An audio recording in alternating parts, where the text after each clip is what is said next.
Salmo de número 11.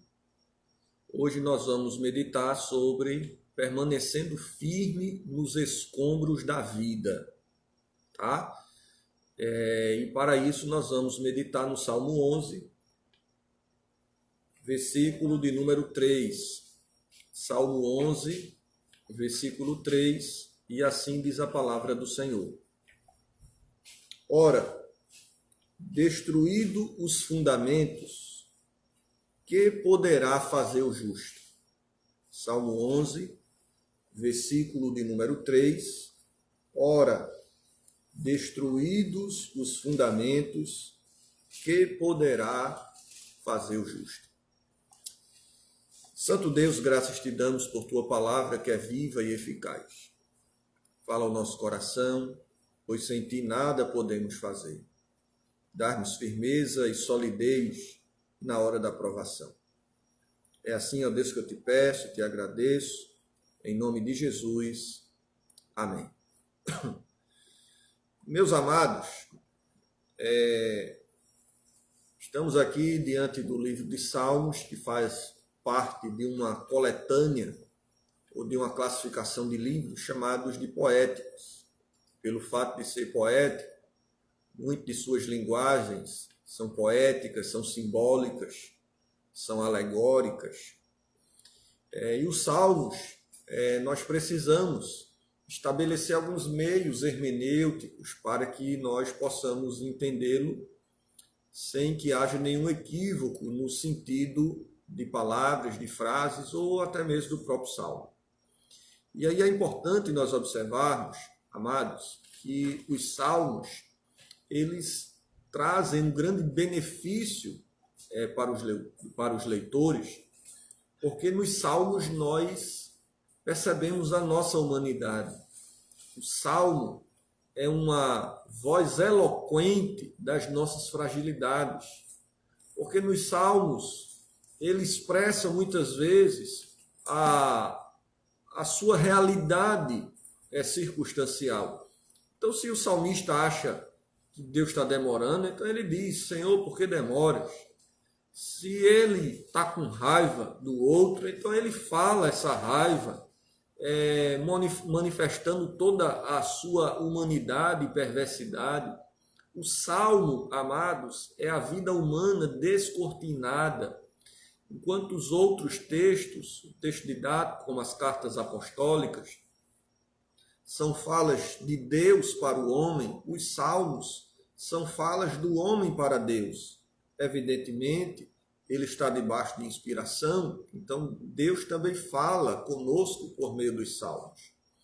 Mas muitas vezes ficamos um tanto entristecidos diante de algumas lições proposicionais dos textos didáticos, que às vezes a gente fica até humilhado, às vezes a gente fica até entristecido. Ah, meu Deus, a Bíblia diz que eu não devo andar ansioso e eu ando ansioso. A Bíblia me ensina a não mentir, eu minto. A Bíblia me ensina a ser manso e eu sou alguém extremamente violento de palavras, de ação, alguém rude. E o Salmo, ele mostra quem somos e que não existe perfeição nessa vida. O Salmo, ele tem uma importância cardeal à nossa fé, porque ele demonstra que é possível ter um relacionamento honesto com Deus, mesmo ele sendo criador e nós criatura, mesmo ele santo e nós pecadores. Existe uma realidade e uma possibilidade de um relacionamento sincero, não apenas de Deus para conosco, mas de nós para com Deus. Esse salmo, o Salmo 11, ele narra um momento histórico da vida de Davi. Esse salmo foi escrito possivelmente quando Davi estava em fuga de Saul. Então esse salmo narra um momento de dificuldade da vida de Davi. Então perceba que aqui Davi já foi ungido, mas mesmo ungido não tem trono, ele mora em cavernas. Mesmo ungido, ele não tem vida fácil, ele é peregrino de montes, de vales, de cavernas em cavernas, mostrando que os ungidos também sofrem, os filhos também padecem. E aqui, amados, ele escreve nessa situação de refugiado, e pior, ele está sendo refugiado por aquele que prometeu a sua filha, por aquele que é o seu amigo, que ele cantou canções para apaziguar o coração do rei que agora quer matá-lo. Ele é amigo íntimo do filho do rei que quer exterminar a sua vida. Meus amados, esse texto ele narra uma dificuldade que Davi está tendo quanto à sua própria segurança, quanto à sua própria vida. E a partir disso eu gostaria de extrair algumas lições desse texto. E a primeira lição que eu gostaria de pensar com os irmãos é: quando os fundamentos caem, nós ficamos na esquina do desespero. A primeira lição é que quando os fundamentos caem, e observe o versículo 4, e o 4 diz assim: ora, destruídos os fundamentos. Quando os nossos fundamentos começam a ter uma trinca, uma rachadura, ou mesmo a virem à demolição, nós ficamos numa verdadeira esquina do sofrimento, numa esquina do desespero, na esquina da existência, onde nessa esquina nós temos a possibilidade de andarmos pela trilha do desespero ou pelo caminho da fé. E aí, diante desse fundamento que cai, perceba que nós estamos também vivendo numa época de fundamentos sendo demolidos. Fundamento da economia, o fundamento da saúde, o fundamento dos sonhos futuros que porventura teríamos ou temos, quanto a uma ampliação na nossa renda, um acréscimo na nossa empresa. Os fundamentos estão caídos, muitas vezes, quanto aos sonhos dos mais variados possíveis. E quando isso ocorre, veja o que é que acontece. Deixa a sua Bíblia aberta e o seu coração também. Davi começa a receber alguns conselhos. Diante da crise, nós nos deparamos com muitos conselheiros, a nossa própria alma, as nossas próprias aptidões, amigos e conselheiros de internet. E aí Davi recebe um conselho. E o conselho que ele recebe está lá no versículo 1. E o conselho que Davi recebe quando o fundamento cai é um conselho de fuga. E o texto diz assim: foge como um pássaro para o teu monte. Aqui, amados, o conselho que Davi recebe diante do rei Saul que quer matá-lo é dizer: Davi, corra, vá embora. Não existe escapatória para você, não existe saída, porque quem quer lhe matar é aquele que está acima da lei. Quem quer lhe matar é o dono da caneta. Quem quer lhe matar é o rei.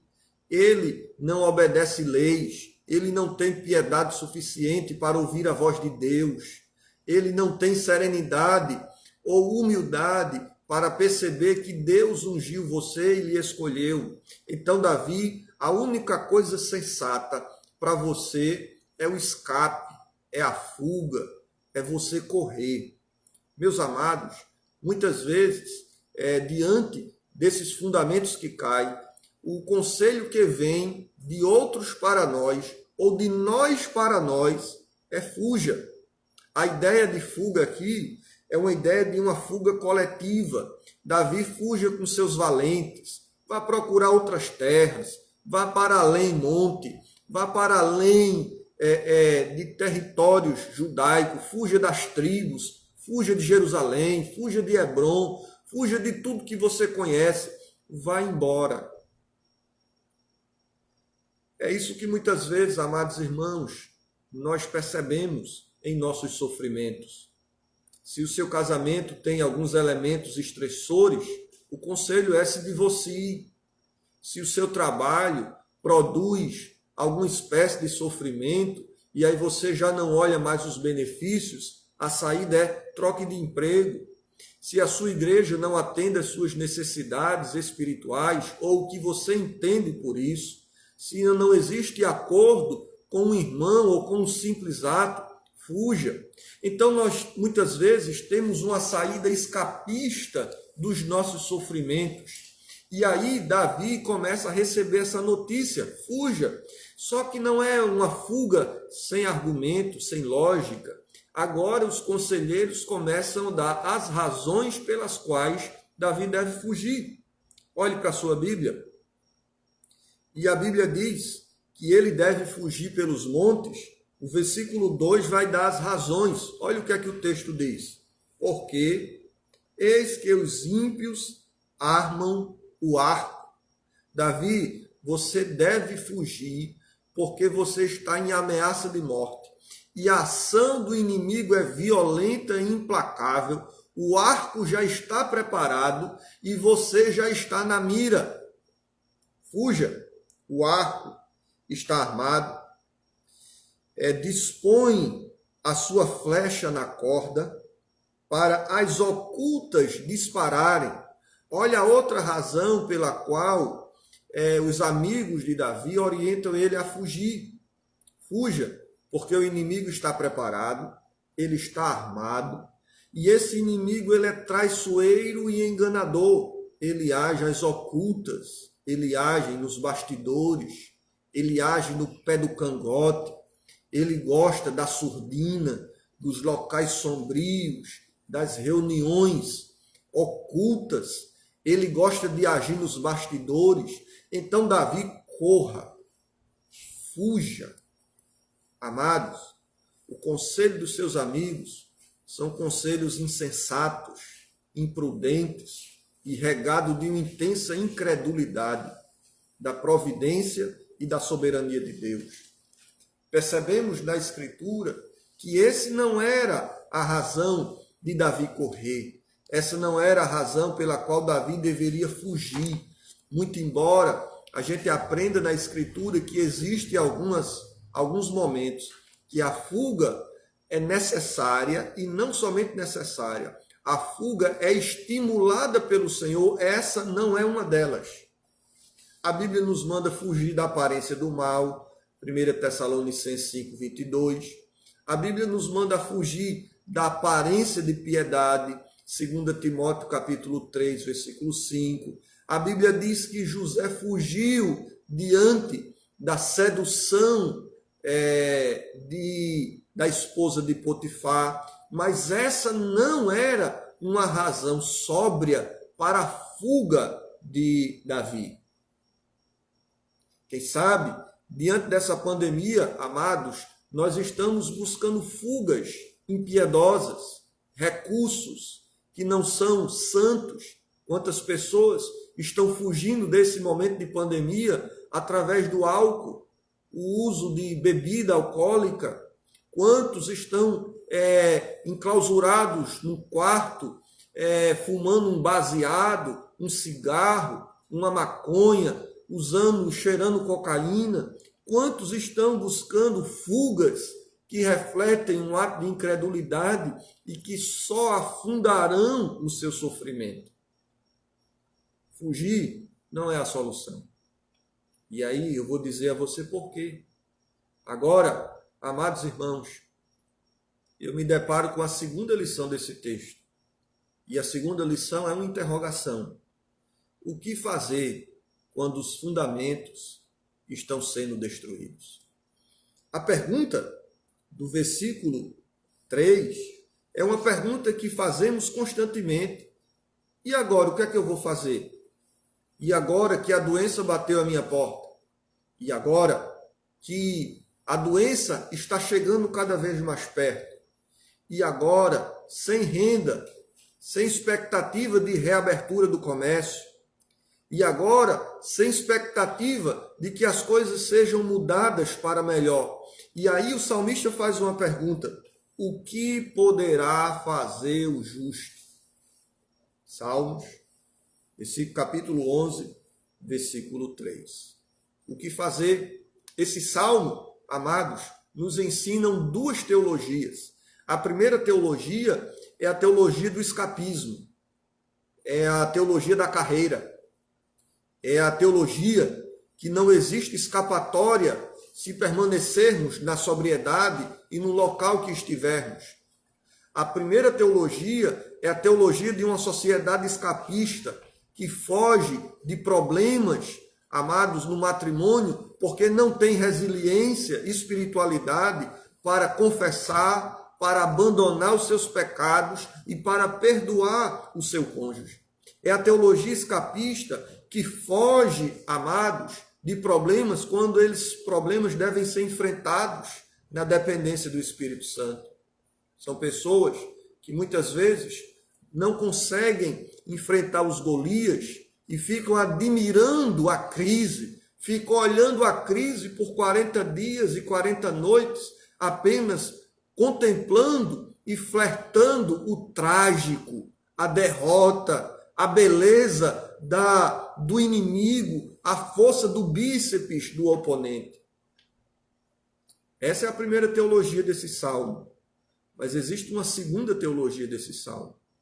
O Salmo 11 também nos ensina que nós devemos enfrentar a crise não pela força dos nossos bíceps, não confiando na nossa capacidade de gestão empresarial, não confiando nos nossos lobbies políticos ou dos nossos conhecimentos médicos, de gestores hospitalares ou de médicos renomados. Qualquer coisa eu ligo e resolve. Não é essa teologia que a Escritura está nos ensinando aqui. A Bíblia nos ensina que no livro dos Salmos, ou você escapa paquerando e com as mãos dadas com a incredulidade, confiando em suas próprias forças, ou você fica e enfrenta na dependência do Espírito Santo. E aí, Davi responde à sedução da fuga. Lembre-se que sempre tem alguém que nos convida a fugir. Pedro convidou Jesus a fugir da cruz. Elias fugiu da ameaça de ter a sua vida ceifada. Davi agora é convidado pelos seus a fugir para um monte, fugir rápido como um pássaro, fugir coletivamente com os seus. Era como se ele dissesse assim: Davi, vai ficar ligando para aqueles que não te querem. Você tem uma pequena igreja aqui, vá-se embora com essa igreja, vá-se embora com esse grupo, faça uma ruptura aqui e vá embora. Fuja como um pássaro com os seus discípulos ou com os seus valentes. Mas Davi responde, e eu quero convidar você para a resposta de Davi. Versículo 4. E a Bíblia diz: o Senhor está no seu santo templo. Nos céus tem o Senhor o seu trono. Os seus olhos estão atentos e as suas pálpebras sondam os filhos dos homens. Meu irmão, que lição extraordinária. Diante do convite da fuga, Davi não especula os meios de escape, as rotas de fuga. Davi não constrói coalizões com reinos ímpios para fazer um motim e dar um golpe militar no trono de Saul. Davi não busca recursos humanos para resolver problemas espirituais. Davi agora invoca, amados irmãos, pelo menos 4 razões pelas quais ele não vai correr. 4 razões porque os fundamentos mesmo caídos, ele não vai abrir mão de sua fé, de seu Deus e de sua casa. E a primeira razão é: Deus é soberano. Meus amados, essa palavrinha que às vezes a gente repete tanto, Deus é soberano, Deus é soberano. Esse termo que muitas vezes falamos em nossos aconselhamentos aos outros, Deus é soberano, Deus sabe de tudo. mas que na prática, muitas vezes, esse Deus é soberano, não consegue descer do ouvido ao coração e nos entristecemos por qualquer mudança de nossos sonhos, por qualquer objetivo frustrado, por qualquer desejo cancelado. A Escritura chega e diz assim: meus irmãos, olha o que é que a Bíblia diz: o Senhor está no seu santo templo, nos céus tem o Senhor o seu trono. Davi está dizendo: eu não vou fugir, porque Deus é Senhor. Perceba que na sua Bíblia, esse nome Senhor está todo em caixa alta, está todo em maiúsculo. Isso aqui é o nome de Deus, o nome santo, pelo qual nós não devemos falar ele em vão, como diz os mandamentos. Davi está dizendo: eu não vou fugir, porque Deus está no trono. Meu amado, se você estiver com alguém do seu lado, olhe para ele e diga: Deus está no trono. Deus não é refém de políticas públicas. Deus não é refém de planos de saúde. Deus não é refém de ministros de economia, de dirigentes e estadistas de Estado. Deus está no trono dos tronos. E isso precisa produzir acalento no seu coração. Isso precisa produzir paz nas mudanças da sua vida. Isso precisa trazer conforto. E olha que interessante o quanto o rei reforça essa ideia. Versículo 4. Você vê a expressão Senhor. Você vê essa expressão no 4 duas vezes. O Senhor está no seu santo templo, o Senhor está no trono. Versículo 5, Davi diz mais uma vez: o Senhor põe à prova. Ou seja, não é Deus que é posto à prova, é Deus que coloca à prova. Não é Deus que é chamado para fazer como um ato obrigatório, como se ele fosse coagido pelas nossas orações, pelos nossos jejuns ou pelas nossas ações. Não. Deus é Deus. William Carey, ele diz: um com Deus é maioria. O grande comentarista bíblico, William Gurnall, ele diz: um todo-poderoso é mais do que todos os poderosos.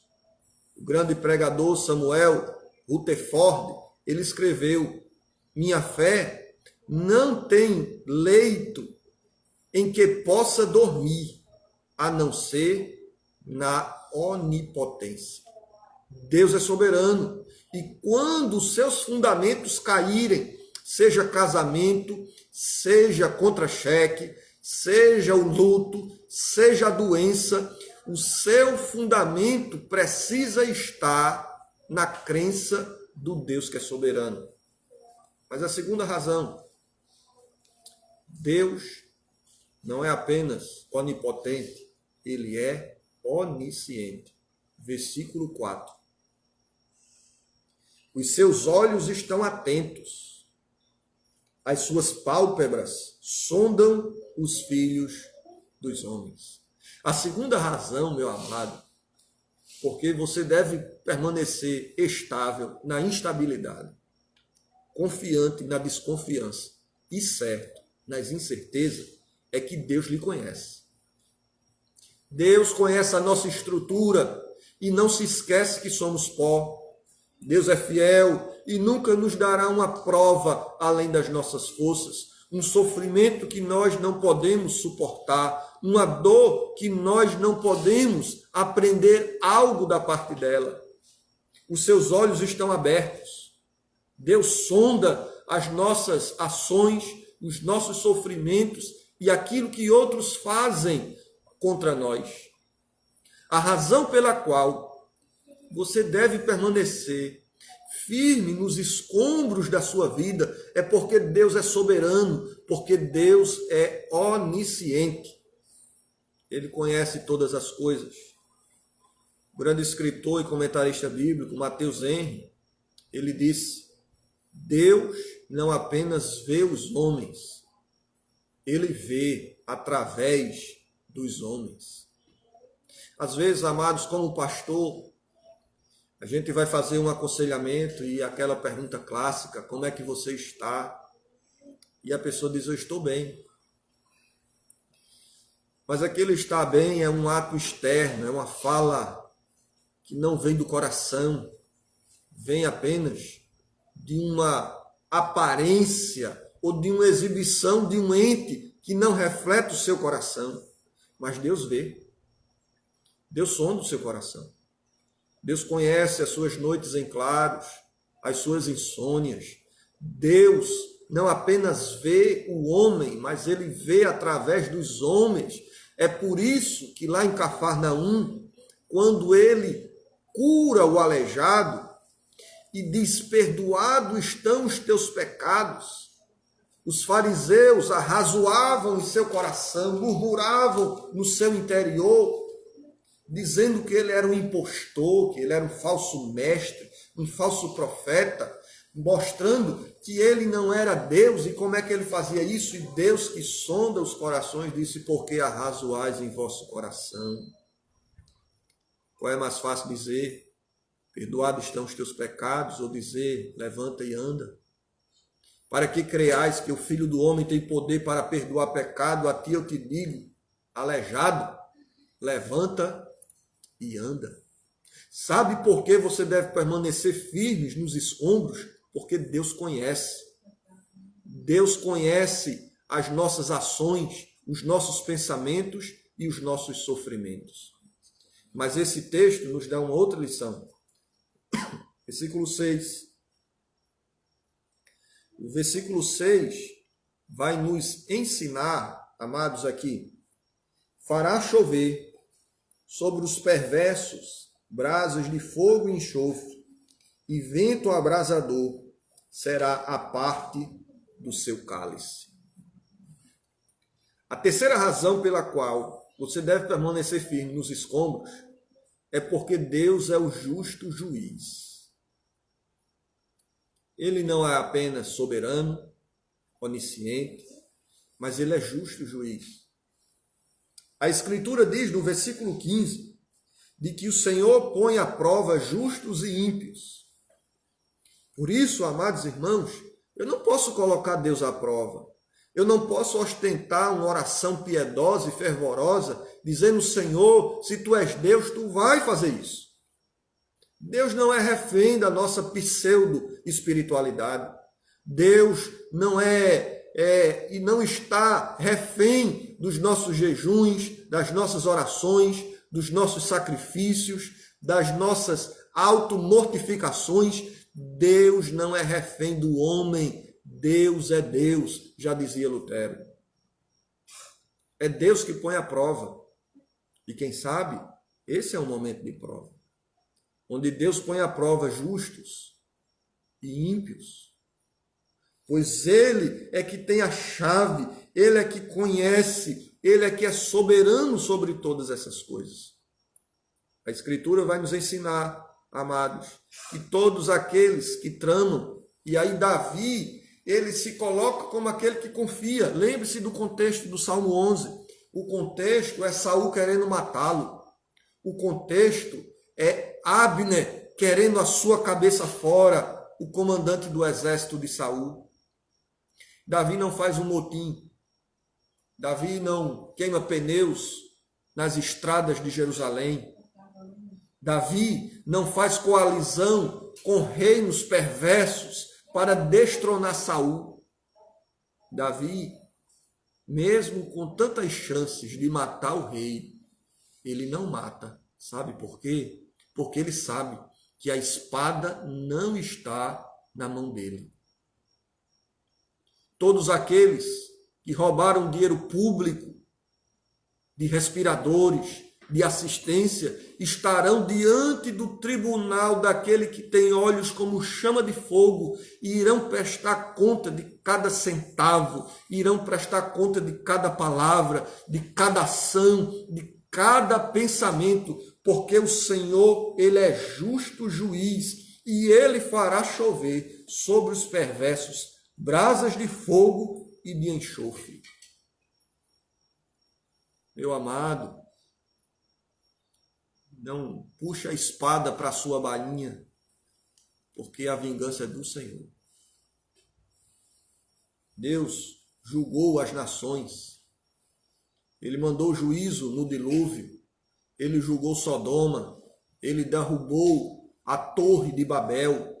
Ele desalojou o paganismo cananeu. Deus, ele é Senhor e julgou Jerusalém, julgou Samaria por ter flertado, adulterado espiritualmente com as suas divindades pagãs através da idolatria. Davi disse: eu não vou fugir, eu não vou abandonar, eu não vou abrir de carreira, porque Deus é juiz. Mas em último lugar, o texto nos dá uma quarta razão pela qual os nossos fundamentos devem permanecer firmes. Versículo 7. E o 7 diz assim: porque o Senhor é justo. Ele ama a justiça. E os retos contemplarão a sua face. A quarta razão porque eu devo permanecer firme nos escombros da vida, nas frustrações da existência, é porque existe uma recompensa. No Senhor, o nosso trabalho não é vão. O Senhor colhe as nossas lágrimas com seu odre e leva até os céus. Existe uma recompensa. E perceba que, diferentemente do que dizem muitos teólogos da prosperidade, que a recompensa deve ser vista aqui, através de um carro novo, de uma casa boa, de um apartamento, cobertura, de saúde para dar e vender, recompensas que são vistas apenas de forma materialista, de forma avarenta e de forma econômica. A Escritura vai dizer que Davi, ele tem estrutura para resistir aos escombros do presente, porque ele tem uma expectativa futura. Ele diz: os retos contemplarão a face. Meu amado, o grande consolo para a vida do presente é o sonho do futuro. Nosso problema, amados, é que a gente está amando demais essa terra.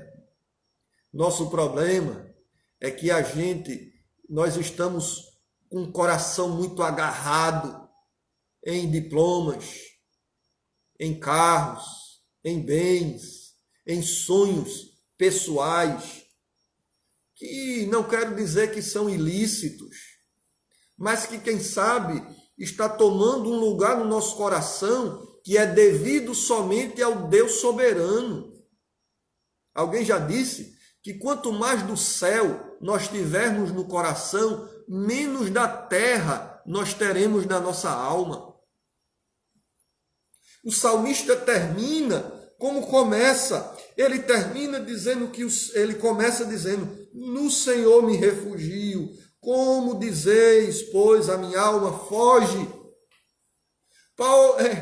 Davi agora repreende aqueles conselheiros do trágico, da fuga, aqueles conselheiros da incredulidade. E aí você diz: como é que vocês estão me aconselhando impiedosamente? O Senhor é meu refúgio. Deus é o meu escape. Se eu tiver de fugir, não vai ser para os montes. Se eu tiver de fugir, vai ser para os seus pés. Se eu tiver de fugir, não vai ser para um quarto do desespero, vai ser para o quarto da oração. Se eu tiver de fugir, não será como um pássaro, mas será como um homem, à imagem e à semelhança do Senhor, e eu estarei fugindo para a Escritura, eu estarei fugindo para a palavra, para uma vida santa, para uma vida piedosa. A minha fuga encontrará estes locais. Para onde você tem fugido? Para Netflix? Para onde você tem fugido? Para seriados intermináveis? Para onde você tem fugido? Para jogos online? Não, meu irmão. Existe um lugar que reflete a nossa fé, a nossa piedade. Não fuja para o álcool. Não fuja para seriado sem fim. Não fuja para um sono profundo de uma bela adormecida que dormiu, fruto da incredulidade e fruto da desconfiança no Deus que é a nossa rocha, que é o nosso refúgio. Sabe por que você deve permanecer firme? Deve permanecer firme, porque você contemplará a face do Senhor. Não fuja para um remédio que você mesmo está medicando. Quantas pessoas estão se automedicando nesse momento com antidepressivos, ansiolíticos, que olha a cama, o edredom como um instrumento de fuga, um sono interminável. Não, não se entregue a isso. Não fuja por essa viela. Corra aos braços do Senhor. E por isso, meu amado, você pode descansar. Por isso você pode permanecer firme nos escombros da vida.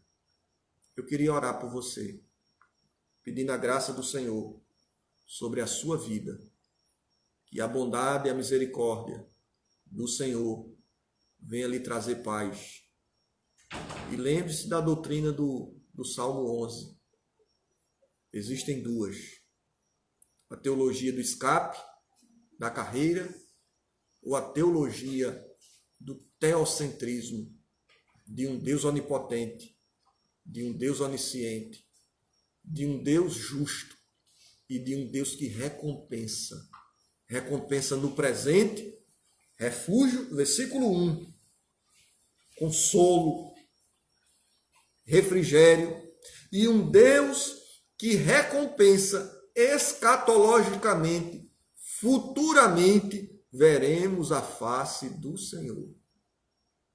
Que Deus o abençoe, no nome de Jesus. Vamos orar? Santo Deus, em nome de Jesus Cristo. Pai Santo, quantas pessoas tiveram colunas demolidas,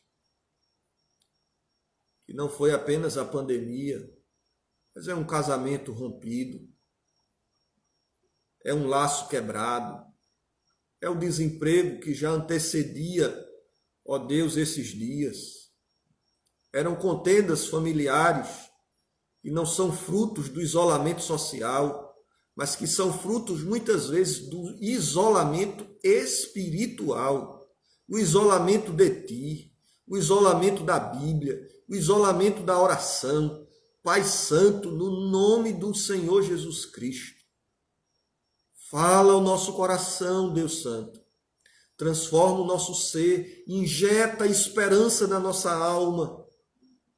Coloca, ó Deus, uma porção de fé no nosso coração, que venha gerar em nós resiliência, fé, alegria. Ó Deus, que os frutos do Espírito sejam demonstrados na nossa casa nesse momento, porque ser piedoso na bonança é simples. Nós queremos, ó Deus, ter um estágio a mais da nossa fé nesse instante. Então renova, Senhor, os meus irmãos, renova as minhas ovelhas. Ó Deus, que mesmo com fundamentos que caíram, que eles venham permanecer firmes, porque o Senhor está no trono. O Senhor contempla justos. O Senhor põe à prova os ímpios, ó Deus, e os piedosos. Então toma, Senhor, as nossas vidas nas tuas mãos. É assim que eu te peço, no nome de Jesus. Amém e amém. Que Deus em Cristo lhe abençoe.